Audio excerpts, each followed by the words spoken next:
Ya, terima kasih Eksis. Di tengah merabaknya wabah pandemi COVID-19 baik di dalam maupun di luar negeri, startup Indonesia masih dilirik oleh para investor kakap dunia. Tentunya ini mengindikasikan bahwa berinvestasi di perusahaan rintisan tanah air tergolong menjanjikan. Salah satunya ialah Gojek yang baru saja diganding oleh sebuah raksasa jejaring sosial dunia, yakni Facebook. Selengkapnya akan saya ulas dalam rencana besar Facebook di Gojek. Ya, mungkin Anda semua sudah tak asing lagi begitu dengan jejaring sosial Facebook. Ya, Facebook adalah sebuah situs web jejaring sosial yang terbilang paling populer saat ini. Aplikasi yang diluncurkan pertama kali pada tahun 2004 ini oleh Mark Zuckerberg, orang tajir begitu, juga sukses diunduh sebanyak 5 miliar orang pada saat ini. Bahkan kini Facebook bukan hanya dikenal sebagai sosial media saja, namun di dalamnya juga terdapat platform dan fitur begitu pendukung seperti games, live streaming, hingga marketplace. Lalu bagaimanakah hubungan kerjasama Facebook dengan Gojek? Nah, diketahui Mark Zuckerberg ini memang selaku CEO Facebook memang telah lama begitu menargetkan Indonesia menjadi sektor bisnisnya.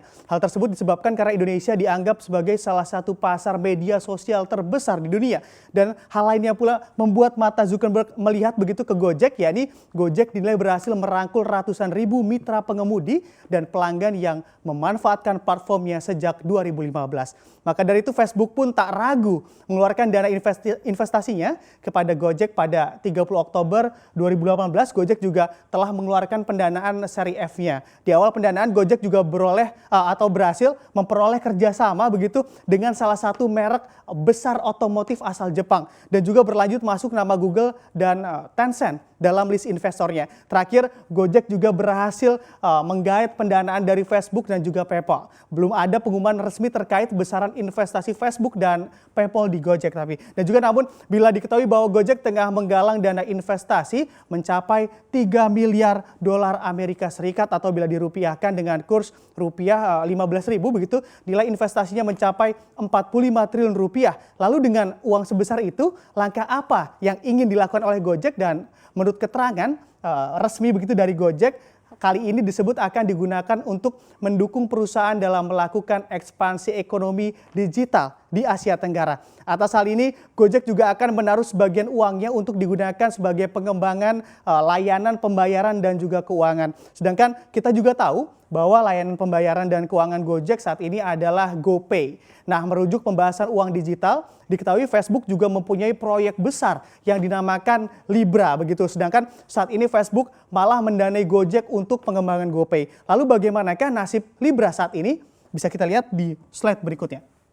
Nah, di sini kabar kurang menggembirakan bagi Facebook menyeruak pada akhir tahun 2019 dan hal ini dikarenakan 7 investor Libra memilih mundur karena tak ingin terseret dampak kontroversi dari uang digital yang dimiliki oleh Facebook ini. Nah, Libra sendiri adalah mimpi Mark Zuckerberg untuk mengirim uang dapat dilakukan semudah mengirim pesan. Uang Libra juga akan digunakan untuk bertransaksi di Facebook dan para investornya. Namun pernyataan serius juga terlontar dari pihak Facebook atas kondisi yang kurang menguntungkan bagi Facebook dalam perjalanan proyek uang digital Libra. Yakni Facebook akan terus maju dengan rencana yang semula walaupun investor proyek Libra ini banyak yang mundur begitu. Dan juga selanjutnya Facebook juga akan fokus melangkah dan membangun asosiasi yang kuat dari beberapa perusahaan terkemuka di dunia serta organisasi dan juga pemangku kepentingan lainnya. Bila ditarik ke belakang pada Juni 2020 lalu, proyek Libra menjadi proyek ambisius Facebook dalam membuat